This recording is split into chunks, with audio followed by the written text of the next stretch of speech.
Ms. Acosta, ano po ba ang nararamdaman nyo? Of course, I'm concerned about you. Ano po yun? Nanginginig po, ma'am. Bakit po kayo nanginginig? Bukod po sa nanginginig, ano pong nararamdaman nyo? Hindi naman po ako sumisigaw. Kasi po, wala po talaga akong alam kung sino po yun, si Kukoy Villamin, si Grace Piatos po.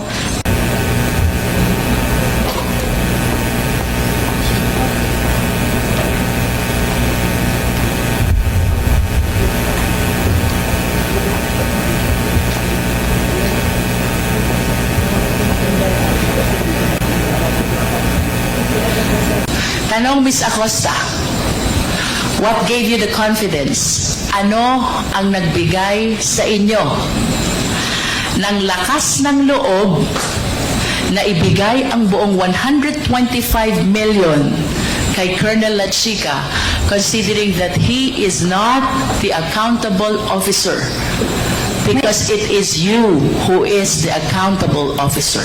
May approval po kay Ma'am Inday Sara.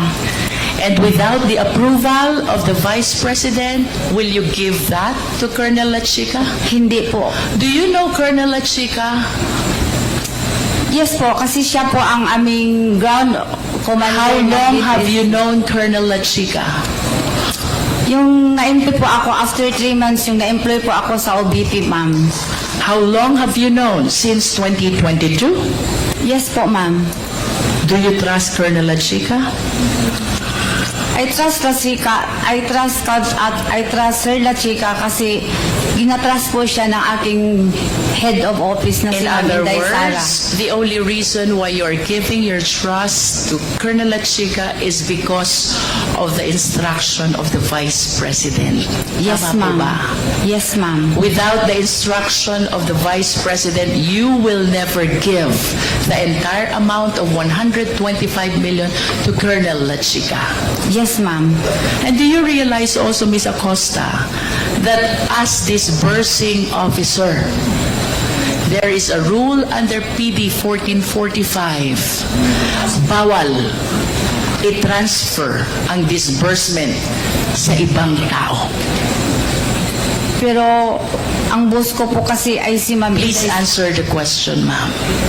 Yes, Under PD 1445, an authorized transfer of disbursement is prohibited. Are you aware of that? Yes, ma'am. And what you did is an unauthorized transfer. Tama po? Yes po, ma'am. Pero may... In other words, you are liable for the unauthorized transfer of that money which is due for your disbursement. Tama po? Tama po, ma'am. Pero... Are you aware also that kung ito pong perang ito ay mapupunta sa mga hindi matitino na government officials at gagamitin for purpose other than its confidential purpose, you can be held liable for malversation of public funds by negligence. Yes, alam ko po, ma'am. Pero nanaig po ang aking belief na may trust po ako kay Lachica dahil po authorized po siya ni Ma'am Sara Duterte. And are you aware also that what Colonel Lachica did is he usurped Ano po? your authority as special disbursing officer? Ang ginawa po ni Colonel Lachica ay pinakialaman na yung trabaho na dapat ay sa inyo. We call that usurpation of authority. Kasi po wala po akong alam kung paano po i-implement ang mga confidential activities po, ma'am. Si Sir Lachica lang po ang may alam. Sandali po, bakit po wala kayong alam? You are the special disbursing officer. You prepare the financial plan. You are a signatory in the disbursement. You prepare the liquidation. You certify. You prepare the accomplishment report. Bakit wala po kayong alam? Wala po akong alam sa pag-implement po ng confidential activities po. Dahil po, hindi ko po yan in line sa aking pinag-aralan, ma'am. But as the special disbursing officer, of course you realize you have the function of disbursing the fund. Yes po, pero may utos po sa akin na ibigay po kay Colonel La Chica. Kasi siya po ang expert, siya po ang may kaalaman kung paano po i-achieve ang mga confidential activities na safely and hindi po magulo. Would you know, Ms. Acosta, kung saan po dinala ni Colonel La Chica yung 125 million? Di ko po na po alam, ma'am, kasi sa kanya na po yung discretion kung Hindi po niya discretion yun, ma'am. kaya sa kanya na po yung Please trabaho. understand, kayo po ang special disbursing officer. You're supposed to be the person doing the payment of this amount to various payees. Hindi po ito discretion ni Colonel La Chica, ma'am. Do you understand? Yes, ma'am. Ano nga po ulit trabaho ni Colonel La Chica? Siya po ang head ng aming BPSPG at siya po ang inatasan as security officer po ng Office of the Vice President. And of course, you will agree with me, iba po ang trabaho ng security officer sa trabaho ng special disbursing officer. Tama po ba? As a matter of Yes, fact, kaya po kayo'y banded. Kaya po kayo nire-require ng Fidelity Fund is to take care of these public funds. Si Colonel La Chica po ba? Covered po ba siya ng Fidelity Bond? Hindi po, ma'am. I don't think so because it's not part of his job to disburse public funds. Pero siya po ang may alam, ma'am, lalo na pag-implement sa mga confidential activities po, ma'am. Just like surveillance and monitoring po. Kung okay po ba dyan, itayo, example, yung satellite office. Even when he is aware of the implementation of the surveillance activities, you, as a special disbursing officer, should be the one actually paying all the recipients. Do you understand, Ms. Acosta? I understand po, ma'am. Then why did you give all the money to Colonel La Chica? Because po may utos po si Ma'am Inday Sara na sa kanya ko po i-release. Kasi siya po ang nakakaalam kung paano po i-implement ang mga programs and activities in line po sa confidential fund. Siya Okay. po ang mag-survey, surveillance and monitoring po. Sa kanya po yun, wala po akong alam. Ms. Acosta, I hope you realize that it is incumbent upon you as the special disbursing officer to know all the recipients of the entire 125 million. And it is totally wrong to say na wala kayong alam. Because in the first place, trabaho nyo po to disperse these funds to the various number of recipients. Let us proceed to liquidation report. Secretariat, kindly flash the liquidation report.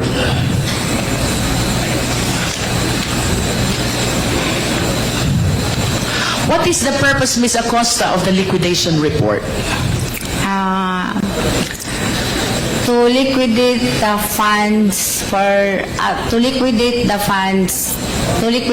funds granted on confidential funds po. Ililiquidate po. Ililiquidate, and by liquidate, we need to gather proof that indeed the entire amount was utilized for the intended purpose. Tama po ba? Tama po.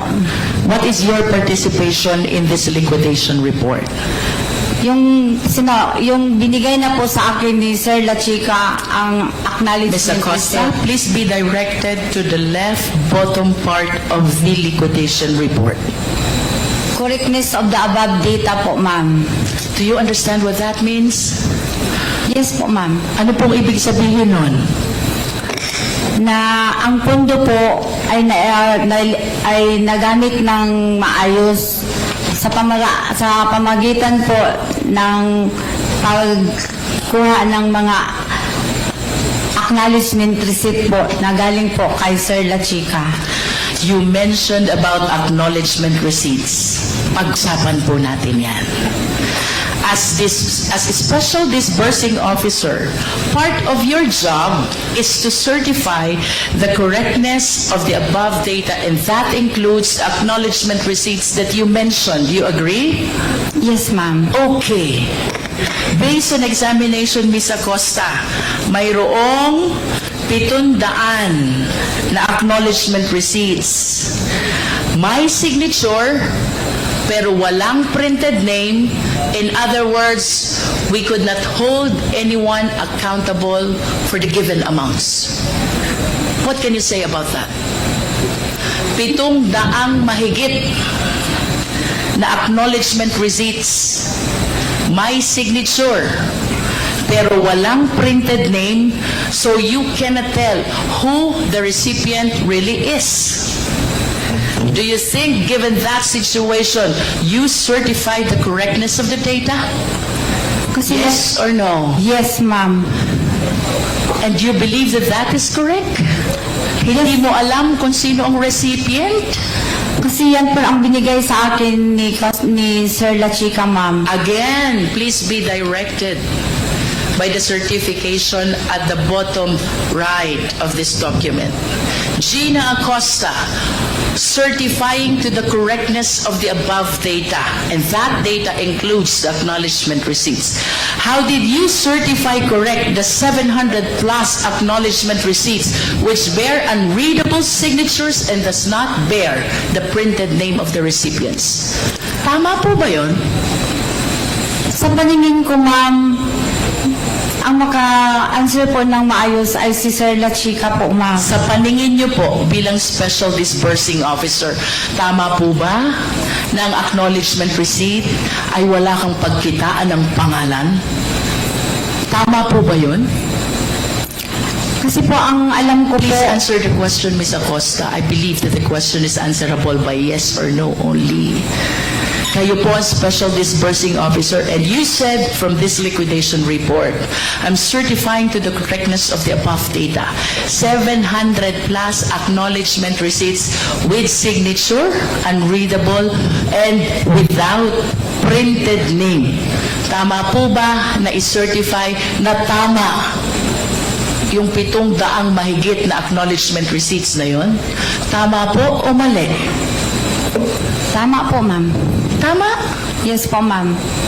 Kahit wala pong pangalan? Kasi po, ang makasagot po niyan ng maayos, ma'am, pwede po si Sir La Chica. Okay, let's do this by way of hypothetical question. Kayo po ang accountable disbursing officer. Ibig sabihin, kayo po ang may pananagutan sakaling mawala, may mangyaring hindi tama, dito po sa 125 million. I hope you anchor your answer on the fact na kayo po ang mananagot doon sa 125 million. As a special disbursing officer, tama po ba nag-release kayong pera? Tapos yung acknowledgement receipt, walang pangalan ng recipient. Tama po o mali? Kung kayo po ang mismong magre-release ng pera, kayo po ba'y papayag na walang printed name ang acknowledgement receipt?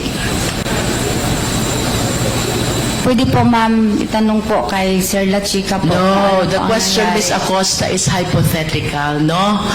Kung sakali lang pong kayo mismo ang nagbigay doon sa 700 na tao yon, kayo po ang accountable disbursing officer, papayag po ba kayo na yung 700 na yon, tatanggap lang ng tatanggap ng pera, tapos hindi nyo alam kung anong mga pangalan nila? Yun po ba ay tama o mali? You said already that it was Colonel La Chica who did the disbursement. Naintindihan ko na po yun. Opo, ma'am. Pero ang sitwasyon po natin ngayon, let us assume na kayo ang magre-release ng pera. Papayag po ba kayong mag-release ng pera na hindi sinusulat yung printed name ng pagbibigyan nyo ng pera?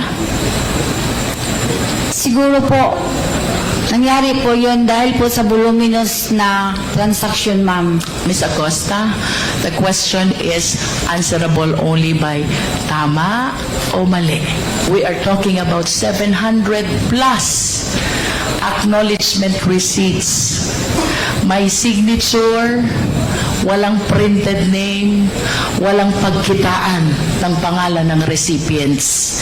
Kung kayo po ang magre-release nito, papayag po ba kayo na walang printed name ang tumanggap? Hindi po, pero depende po sa sitwasyon, You have ma'am. given your answer already. Ms. Acosta, let's proceed to the next category of acknowledgement receipts. Mayroon naman pong 300 plus. May signature, may printed name, pero hindi naman mabasa yung printed name. In other words, wala din pong pagkitaan kung sino ang recipient. Again, on the assumption na kayo po ang magre-release ng perang ito sa recipient, papayag po ba kayong i-release itong perang ito na hindi nyo nakitang nakasulat ang pangalan ng recipient? Nag-trust po ako kay Sir La Chica, ma'am. Ms. Acosta, let us answer the question po. I understand na ang sabi niyo po si Colonel La Chica nag-release. Yes po. On the assumption only, kunyari lang po kayo ang magre-release. Andyan yung recipient. 300 mahigit po to. Papayag po ba kayo na hindi nyo mabasa ang mga tunay na pangalan ng pinagbibigyan nyo ng pera? Kung ako po ang nagbigay, hindi po ako Hindi papayag. kayo papayag. Now, let us go to the acknowledgement receipt with the recipient whose name is Mary Grace Piatos. Do we still have that slide, Secretariat? Can we please share it? I wish to believe na nakita nyo na po ito during the previous hearings. Again, hypothetical question ulit. Kung kayo po ba ang magre-release ng pera to a name, Mary Grace Piatos, kayo po ba ay papayag? Papayag po ako, ma'am. Meron naman pong Piatos na apelyido. Do you know Mary Grace Piatos? Do you know Mary Grace Piatos? Wala po ako. Hindi ko po siya kilala, ma'am. But you said na papayag kayo kasi may apelidong Piatos. Saan ho ba kayo nakakita na apelidong Piatos? Meron po sa amin sa Davao, ma'am. Meron po na apelidong Piatos. I will be interested to know, Ms. Acosta, kung sino po yung mga taga Davao na may apelidong Piatos. But do you honestly believe na meron pong Mary Grace Piatos? Yes, ma'am. Sa Davao po meron. Meron. Opo. Bakit po kaya hindi siya lumulutang? I am reminded by the pledge of, I believe, the Young Guns who contributed money to raise 1 million, asking Mary Grace Piatos to come out to the open. Bakit po kaya walang lumulutang? If indeed mayroong Mary Grace Piatos sa Davao. Kasi po, nagbibis lang po ako sa binigay po ni Sir La Chica na mga binalik Ms. niya sa Acosta, akin. kindly answer the question po. Sabi niyo po kanina, mayroong Mary Grace Piatos. Piatos po ang sinabi ko, ma'am, na apelyido. Nonetheless, kayo po ba'y naniniwalang mayroong Mary Grace Piatos? In the first place, kayo po dapat kaharap nito eh. Dahil kayong special disbursing officer. But you kept on claiming that you handed the entire amount to Colonel La Chica. Kaya hindi nyo alam kung anong nangyari doon sa pera. O ito na po ang consequence Ipinagtiwala nyo ang disbursement sa hindi naman accountable officer. How will you answer now to that acknowledgement receipt? Paano nyo po ngayon ipapaliwanag yan? Kayo po ang accountable officer and you're bound to explain who is Mary Grace Piatos. Hindi po talaga ako maka-explain yan, ma'am, kasi hindi po ako ang nagpapipirma po. Ang nag-execute po ng acknowledgement na yun, ma'am, si Sir La Chica po. You said ang nag-execute po ng acknowledgement ay si Sir La Chica. Sino pong pumerma dyan? Siya lang po ang makakaalam, ma'am. Si Colonel La Chica lang ang nakakaalam. Yes po, kasi siya po ang nag-execute ng acknowledgement receipt po. Miss Acosta, ako po'y gusto ko pong maawa sa inyo kasi while you entrusted the entire amount of 125 million to Colonel La Chica, who is not an accountable officer at all, I hope you realize, kayo po ang mananagot sa buong 125 million. Are you aware of that? Yes, ma'am, aware po ako. Balikan ko po si Mary Grace Piatos. Anchoring my question on your statement na may mga piatos sa Davao City. In spite of the pledge of 1 million by Young Guns, kung talaga pong may Mary Grace Piatos, I believe 2 weeks na nakaraan, ba't wala po kayang nagpapakilala na Mary Grace Piatos? Piatos lang po ang sinabi ko, ma'am. Hindi Ano po yun? Piatos lang po na apelyido ang sinabi Yes, ko. but you said that there are piatoses in Davao City. May mga piatos sa Davao. Kung hindi nyo man po talaga personally kilala that certain Mary Grace, bakit po kaya walang lumulutang? Kung talagang may Mary Grace piatos, magkakaroon ho siya ng 1 milyon na walang kahirap-hirap.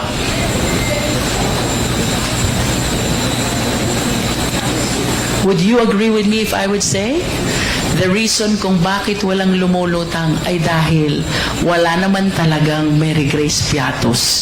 Tama po ba?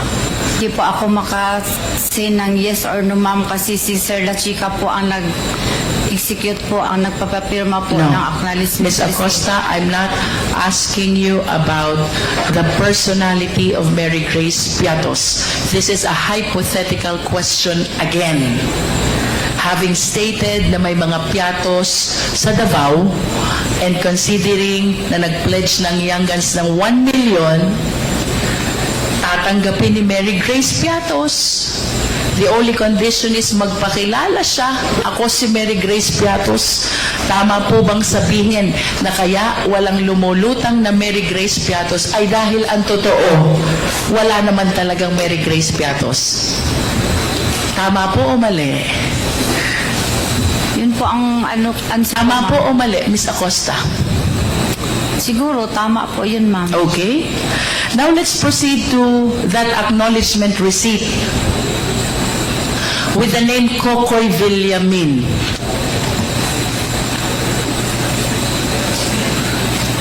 Sino po si Kokoy Villamin?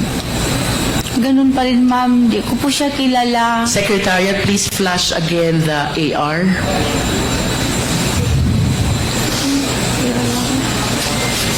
Natanggap po lang kaling pero ano. Mr. Chair. Madam Vice President. Thank you, sir. Ms. Acosta has been crying since this hearings started because of her fear and a lot of other things. Can we just give her some air? 1 minute suspension is declared by the chair.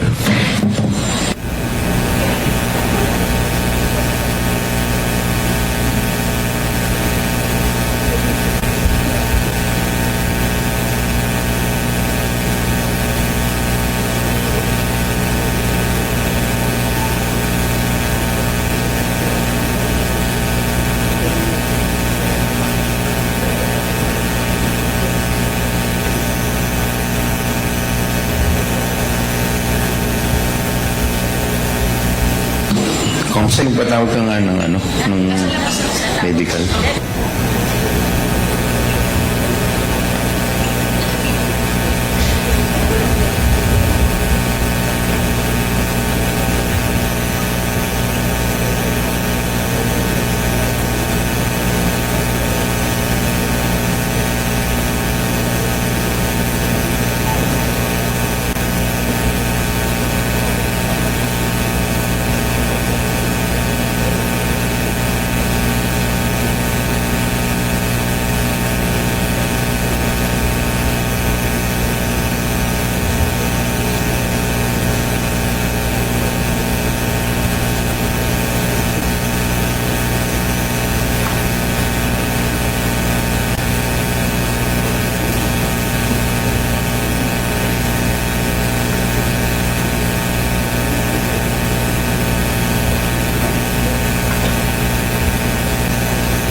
Okay na po kayo, Ma'am Acosta? Apo, sir. Okay na. Salamat po sa rest. Mr. Chair, may I seek guidance from the Chair? Yes, Congressman. Ay, ma'am, sir, wala pa pong ano tayo. Di ba po tayo nag-resume? Yung medic, actually medic.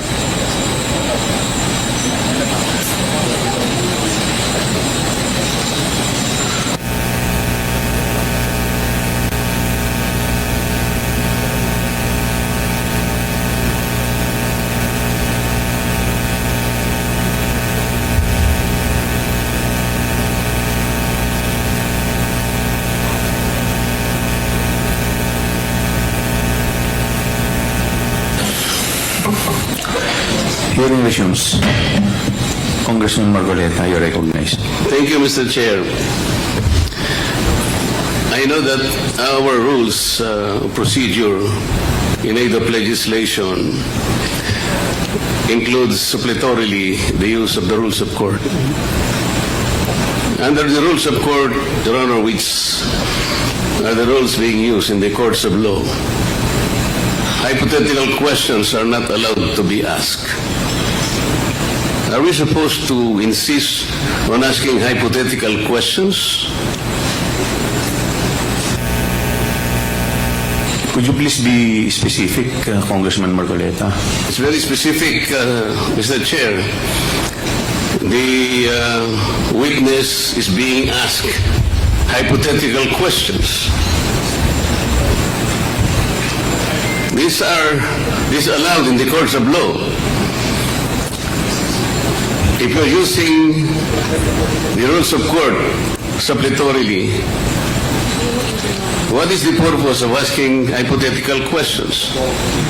Under our internal rules, the rules of procedure governing the proceedings before the Committee on Good Government under Section 16, it provides that rules of procedure and evidence in any meeting of the committee, the rules of evidence prevailing in courts of law or equity shall not be controlling, and the committee shall use every and all reasonable means to ascertain the facts, in each case speedily and objectively without regard to technicality of law or procedure. Yes, Mr. Chair, we're talking of facts. Only in the We're intent. not talking about hypothetical situations here. We're not supposed to be getting facts out of speculations. We cannot speculate on the questions that should be asked and answered. This will not benefit the committee, Mr. Chair. Thank you very much. Thank you. Noted, Congressman Margoleta. Let's Mr. Chair. continue with the... Mr. Chair. Congressman Dagdag lang po na Margoleta. response, Mr. Chair, since always po ini-invoke na kung anong dapat na conduct ng committee, ano yung bounds ng mga discussions natin. Mr. Chair, again, ang ginagawa po natin ay in aid of legislation at hindi po tayo makakagawa ng mga batas, hindi natin maaral yung pwedeng maging mga batas kung hindi natin pag-uusapan yung mga posibleng scenarios kahit hindi pa nangyayari, Mr. Chair. We can't have good laws kung hindi natin pag-uusapan paano yan pwedeng ipatupad, paano yan pwedeng maabuso, which means yung nagiging line of questioning na ating colleagues are essential to the conduct of our proceedings sa komite. Ilang, Mr. Chair. Thank you. Mr. Chair, this is the problem of non-lawyers. They insist on something that should not be done. Noted, Congressman Marcoleta. Mr. Chair. Mr. Chair. Yes, Madam Vice President. Can I answer as head of agency of the Ano po, Office of the Madam? Vice President? Can I answer as head of the agency of the Office of the Vice President as well? With respect to the... To the comment manifestation of Congressman Marcoleta, sir. No, you are not allowed. Please continue, Congresswoman Luisto. Ms. Acosta, ano po ba ang nararamdaman nyo? Of course, I'm concerned about you. Ano po yun? Nanginginig po, ma'am. Bakit po kayo nanginginig? Bukod po sa nanginginig, ano pong nararamdaman nyo? Hindi naman po ako sumisigaw. Kasi po, wala po talaga akong alam kung sino po yun, si Kukoy Villamin, si Grace Piatos po. Kasi po, si Sir La Chica po ang nasa ground po. Siya po ang nagpipipirma. Nag-base na lang po ako sa sinaol sa binalik niya sa akin na acknowledgement receipt po, ma'am. Pero ma'am, I hope you acknowledge na yun pong sinasabi niyong ginawa ni Colonel La Chica. Yun po'y trabaho niyo as a special disbursing officer. Yes, ma'am. Pero may utos po ang aking boss, ma'am, na i-release ko po kay Sir La Chica, ma'am. I heard you, ma'am. Yes, ma'am. We will just proceed with the question. Tell me pag hindi niyo na po kaya, I will stop. Ano po? You just answer from what you believe is true to yourself. Yes, ma'am.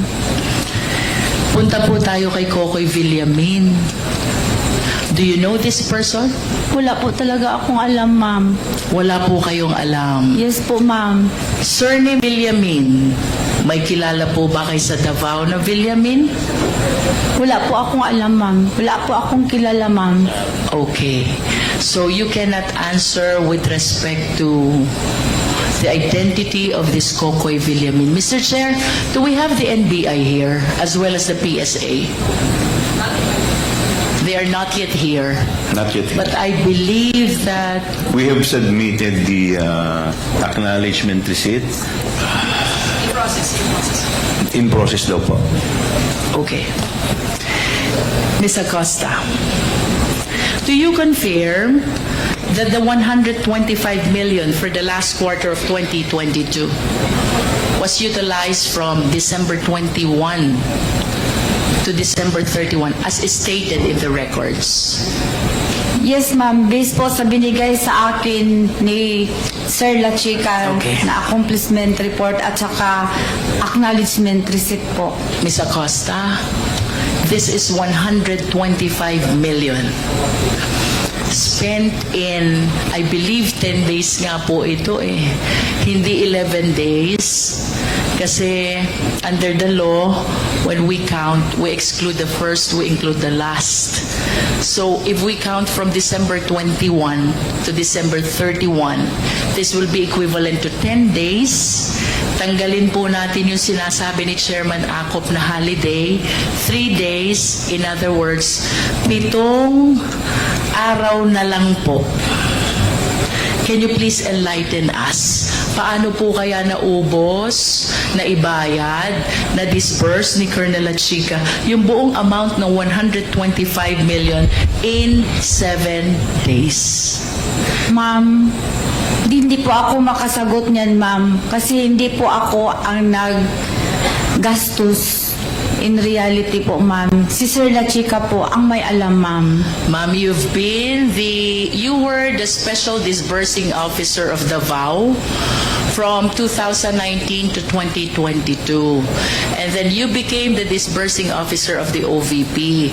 So kagaya po ng sabi niyo kanina, you have mastered already the process of utilization of confidential fund. Isang tanong lang po, posible po ba ito na ang 125 million ay magastos sa nalolooban lamang ng 7 weekdays? Hindi ko po alam, ma'am. Kasi hindi po ako ang personal gastos Ms. po sa Acosta, pera, ma'am. the question is based on your experience as SDO. Sabi niyo po kanina, 3 years kayong naging SDO ng Confidential Fund in Davao City. You even said you have mastered already the process of utilization. Ayon po ba sa karanasan ninyong yun? Yun po bang 125 million? Kaya po bang gastusin yun sa loob ng 7 weekdays, araw na may pasok lamang? Base po sa inyong karanasan, kaya po o hindi? Hindi ko yan masagot, ma'am. Kasi hindi po ako ang nag-disburse na 125 million, ma'am. Si Sir La Chica po, ma'am. Ms. Acosta, our question is based on your experience. Hindi po ganun ang confidential fund sa Davao, ma'am. Hindi po ganun kalaki, ma'am. In other words, ayon po sa inyong karanasan bilang confidential fund ng Davao 2019 to 2022, hindi kaya gastusin ang 125 million in 7 days. Tama po ba? Hindi po ako makasabing tama, ma'am, kasi hindi po ganyan ang confidential fund sa Davao, ma'am. Ma'am, the question is based on your experience. Kung ito po ba'y dadalhin natin doon sa sitwasyon nyo bilang SDO ng Davao, kaya po kaya yun? Hindi po. Gagastusin? Hindi ko masagot, ma'am. Okay.